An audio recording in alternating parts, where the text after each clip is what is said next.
welcome to the Rolly Show. Oh! The co-host is right here, Mr. Elevate. Oh boy. Leonard, we were just talking about Rolly Romero walking out of the tunnel and the emotions. When you're seeing your guys walk out the tunnel, what kind of goes through your mind and your heart as they're preparing for battle? Man, just so many emotions because I'm really into this boxing shit. Like, it's like, that's why, you know, it goes back to even the Samtown shows. You see, we're just very passionate about, you know, the guys, you know, and the young ladies we work with. You know, it's just what it is. It's that, you know, so come Saturday night, it'll be no different.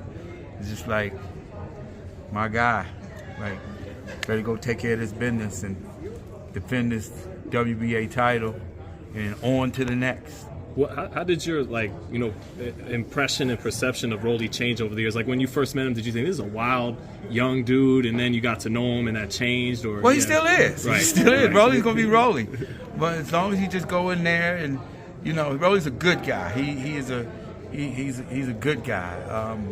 Actually, I was just telling this story over there, and y'all might beat them to it, but I'm just gonna tell you that in my so 28 years being out here in Vegas, and this might sound crazy, Rolly's the only guy that checks on me. The only person that consistently, like, checks on me. Don't want nothing. Just call, hey boss man, just call and see how you and the family doing. You good? Everything good? I didn't want nothing. Just call to check on you. That means a lot to me. You know what I mean? Because this ain't about boxing. This just shows you the human side of, like, things that people don't get a chance to know about fighters as a whole. You know, they just think fighters are just, you know, they're just warriors, but it's like they are human beings. You know, they care about people. That's just their job that they do, go in there and prepare for battle and go through war and, you know, talk all the stuff. But it's like, at the end of the day, it's like, so I got a different kind of love for Rolly. You know what I mean? It's like, it's different because, again, it's just like, yo, it's like, and not saying that I get love from all my other fighters in a different kind of way. And it's just not who they are as people. Like, everybody know me and Floyd have been super, he checks on me in a different kind of way. You know what I mean? But this guy right here, he just pick up the phone and just randomly, just all the time, just call, hey boss man, I just called just to check on you. You don't want nothing. And it's like, I stop what I'm doing, and I'm just like, wow, just, you gotta stop and smell the flowers. Like, yo, because it's like, he's showing me that he appreciates me. Ain't nothing about no fights. Like, when I'm fighting, this, that, or just calling just to check on me as a young man, older guy, you know, somebody that he works with and he cares about. And that goes a long way with me just in life. Like, it just is, because in this brutal sport, we don't find too many people who are compassionate and who show that, you know, and that's a big deal for me. Rolly, we saw you a couple of weeks ago. I heard you talking kind of about this, where you were saying, you interviewed with Marcos Villegas from Fight Hub, and you said that you wouldn't fight any of your friends for any amount of money because you didn't have a lot of friends growing up, so you treasure your relationships and your friendships. Is this kind of indicative of what Leonard is talking about you right now? Well, to what I say, there's life outside of boxing. Boxing is just a small portion of life. Seems like it's so big because, you know, it's all these cameras and all these lights and all this bullshit, you know? But there's life outside of boxing. There's still family, there's still this, there's still close relationship you build over the years, you know? That has nothing to do with boxing. I'm sure some of you guys have relationship with people outside the sport where it's like, oh, y'all were out of boxing today. Y'all be like, well, no, I'm still gonna hit this person up. It don't matter. I don't care. And like I said, there's life outside of boxing. Boxing is just a small portion, you know? What is the big portion of your life then, if it's not boxing? Well, just all the people around me that I interact with. Because those are the people, you know, at the end of it, whether it's family or close friends, or those are all relationships that you got to nurture and grow. You know, you got to water them. If you don't feed them, they don't grow. And that's true. And I give you another great example. after the Tank fight, we were on the plane together. We sat next to each other, and we literally talked for 5.5 hours. Yeah, a little long flight. Yeah, and we talked the entire time. And obviously he was dejected, coming off of his first loss and the magnitude of what it was. And I was just like, yo, like, pick your damn head up. Yo, it's like, you lost to the best motherfucker in the entire world. Okay, you're not going to fight anybody else like him. Nobody's going to be better than him that you ever step in the ring with in this generation right here. So you have nothing to hold your head down about him. You ain't got to say this or that or make no excuses about the better man won on that night. And you will look back on this part is that you shared the ring with greatness. And again, you be thankful for those kind of things because you learn from losses in life. And it don't necessarily mean in the ring. It makes you a better person. And again, it's like, he already know that's why his confidence is where it's at. It's like, yo, it's like, Rolly know where he's at. People say all these negative things. You're unorthodox, you're this and that. No, Rolly is Rolly. And Rolly ain't got to change nothing for nobody. He got to change nothing for nobody. Just go in there and be yourself. He's working with the best team, so it's like he just got to go in there and keep doing what he's doing. Lining these guys up and knocking them down one by one. And that's what he's going to do. A couple more questions, guys. Any sometimes Rolly still talks about Errol Spence fight like all the way up at 54. What do you think of that, Leonard? Rolly say whatever he want to say. Rolly just being Rolly. Rolly just being Rolly. That's it. You think he could be strong all the way up at 54? If Rolly puts his mind to anything, he can do it. He can do it. And we're not talking about no specific opponents or anything. Is that he put his mind to it, and he can accomplish his goals. Let me ask you something about another fighter on this card. Are you surprised that Tim Tszew's team is already in talks with Crawford's team, and do you think they are overlooking Fundora? 1,000%. I think it's one of the most disrespectful things that that you can kind of do. It's like it's one thing to kind of just talk about something behind the scenes. That's how we work behind the scenes. But to openly be talking about that you're in negotiations with another fighter that ain't got nothing to do with this event, and you got to get through a fighter, and I'm not saying that he can't accomplish what he expects to accomplish in beating Fundora. I'm not saying that.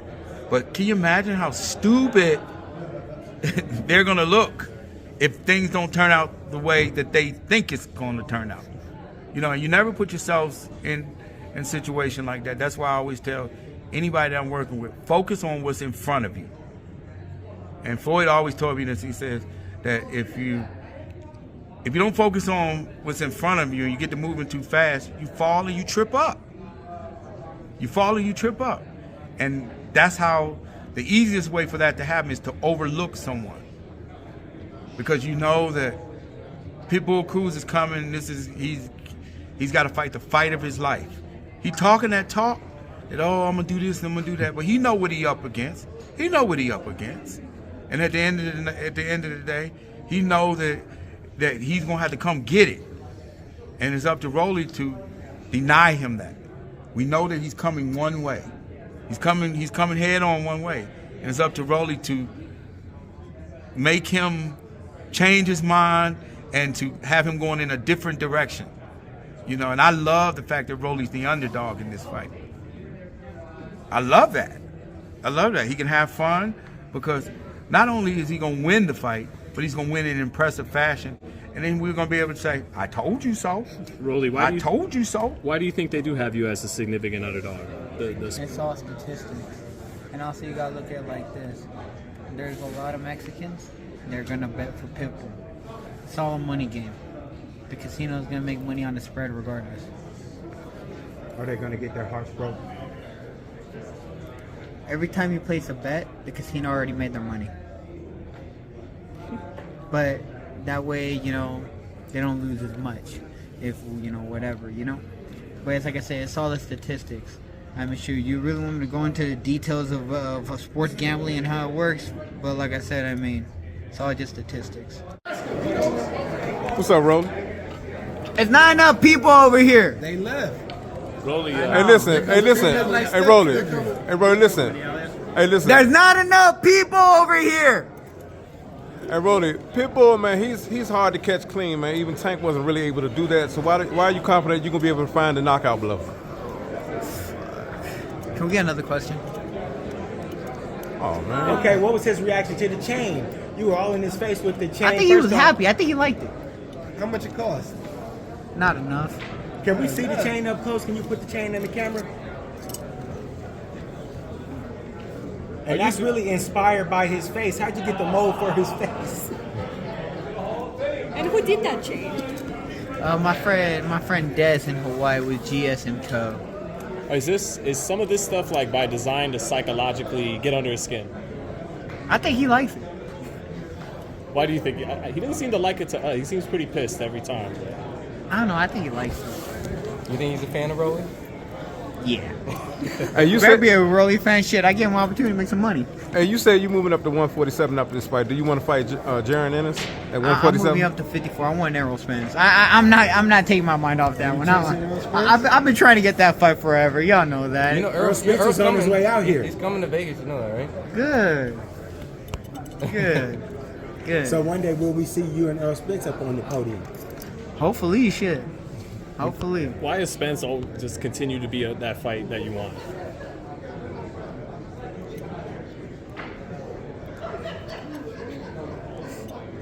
That's a good answer. That's a good answer. Hey, Teofimo said he got no friends in boxing and he want to fight you. Is that a fight you'd be willing to entertain? I don't think he has friends outside of boxing either. Is that a fight you'd be willing to entertain? Though? Nah, I don't give a fuck about Got him. a fight Saturday night, guys. Yeah. We're over here talking about Isak, Chihuahua Cruz. This is going to be fun. This is going to be a Mexican slugfest. It's going to be an explosion. We're all going to have a great time. We're all going to have a very, very, very, very great time. Except for Isak, but you know what. When he's applying all that pressure, how do you kind of stop yourself from having him speed you up, him making you throw like get off me punches, and able to dictate? You punch him in the face. What punch do you see ending the fight? Any of them. Is it going to be a combination, or are we just looking at a one-hitter quitter? Oh, I love one-hitter quitters. Does he fall on his face or on his back? Ooh, he's going to have to fall on his face. Do you think a lot of people are going to call you out should you win this fight? All the big names in the division? You know that when the people be calling each other out on all that social media shit, you know they don't mean it.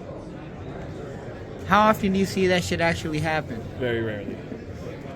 Bruh, I could hop on Twitter right now and go call out everybody over there, and they'll be like, wow, Rolly over here calling everybody out. That's a waste of fucking time. Like I said, y'all are just Twitter warriors. It ain't real. None of that shit's real. Social media ain't real, and y'all can't even figure that shit out. And I'm not speaking. I mean, obviously you guys know it's not real, but I'm talking about to the viewer. That it's not real. All these motherfuckers, they call each other out, but it's not real. Oh, we sent a contract. Yeah, you sent a contract with nothing on it, asking for, I don't know, $10 million to fight a dude from Mexico that's like has like 6 losses. It don't work like that. Is this referencing something that like really happened, or are you just kind of like being a hypothetical? It's something. There's specific people that especially like that act like they send contracts. But none of that shit's real. You want to make the fight happen? Let's get your promoters and your manager involved. Don't just be like, I sent a contract. Like, who did you send the contract to? Rolly, did you see the video of Oscar De La Hoya imitating your boxing style and saying that he expected you to get knocked out by Pitbull Cruz? I got a video of me imitating De La Hoya. I got a video of me imitating De La Hoya. I got a video of me imitating De La Hoya right now.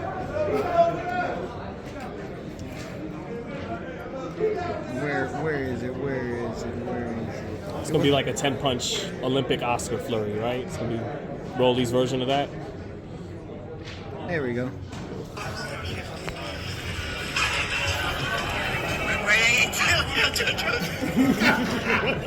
Wait, play that one more time for us. Yeah, one more time. You that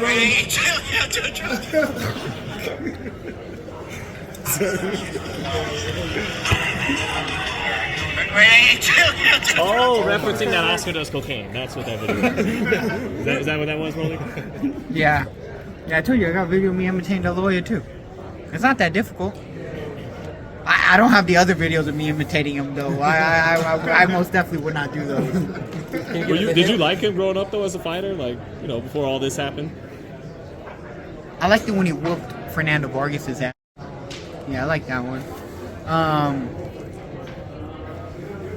He got he pushed out with Trinidad. What else? He for sure pushed out with Bernard. You know, but you know him and Ryan have the same thing going. They like to go down from fake body shots. So yeah. Do you think Ryan is going to go down fighting Devin? Do you think he loses by KO?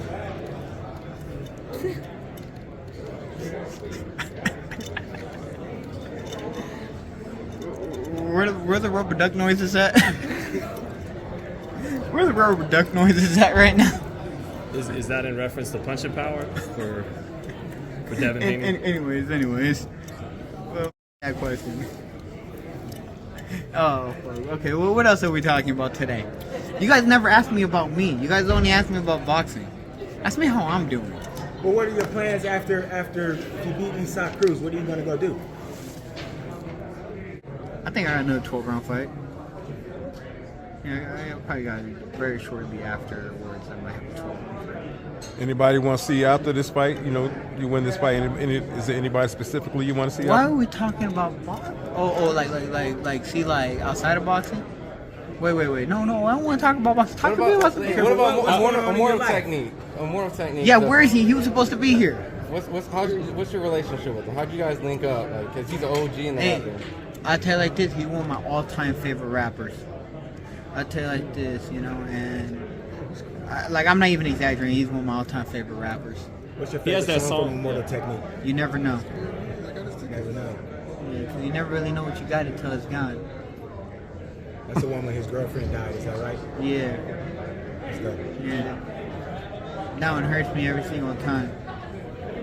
I kid So, you not. alongside Immortal Technique was Gilly the Kid. Gilly the Kid I don't had even know a who that. different. I really don't even know who that is. You don't know who Gilly the Kid is? No. He was alleged Lil Wayne's ghostwriter back in the day. That was his claim. That $1 million worth of game. So- Gilly and Wallow. So he was Lil Wayne's. wrote the song. Basically, Lil Wayne. What are your thoughts Okay. on the Diddy stuff? Since we're talking about that. Damn, you put me on the spot with that one. I'm gonna tell you That's like not this. boxing. No, yeah. Let me tell you like this. If you fleeing the country, there's some going on. There's some going on. There's some going on if you fleeing the country. Is Victory a good walkout song though? You know, the Puffy song, Victory. I don't even know that song. That's okay. it's the Rocky. I know. I'll be missing you. It's a good song. Oh, last night. I liked that song last night. Couldn't even get an answer. I tried to call. Every single one of my girls would be like that. Especially when I'm on fight time. I don't be picking up. What song are you planning to use when you walk into the ring? We shall see. Can you describe that emotion for us, Rolly? What is that like, coming out to all those fans screaming after you've been waiting in the tunnel for so long? It's like an ecstasy. It's like a. Last question, guys. Anybody? Bueller? Ron, you better ask a question. Well, just one thing. From your whole entire journey, from fighting Tank and just getting up to here, how much have you changed as a person? Too deep? Wrong time? I think the comment section should answer that. I don't know. They say I've changed a lot. I think I'm still me. I think I just show a bit more of myself, my real self. Would you feel that even after this fight, you're going to continue to evolve, not just as a boxer, but just a human being that will be able to see and document throughout? I'm going to be a great man, you have to continue to evolve. You can't just be the same person you were, I don't know. My mentality when I was 16 is different than my mentality when I was 21. My mentality at 21 is different than it is 26. My different mentality now at 28. You're supposed to constantly change. You get better and, you learn, and your mindset changes on a lot of things, and you value other things more than you did in the past. And entering this fight, do you feel like you gained more fans before the fight even started? Just the person who you are outside and all the interviews you've done leading to this fight, do you feel like you kind of curated a bigger fan base now because of that? Just showing who you are personally. I always have a fan base. They're always going to watch me regardless because they don't ever know what to expect. Awesome. Thanks, Appreciate it.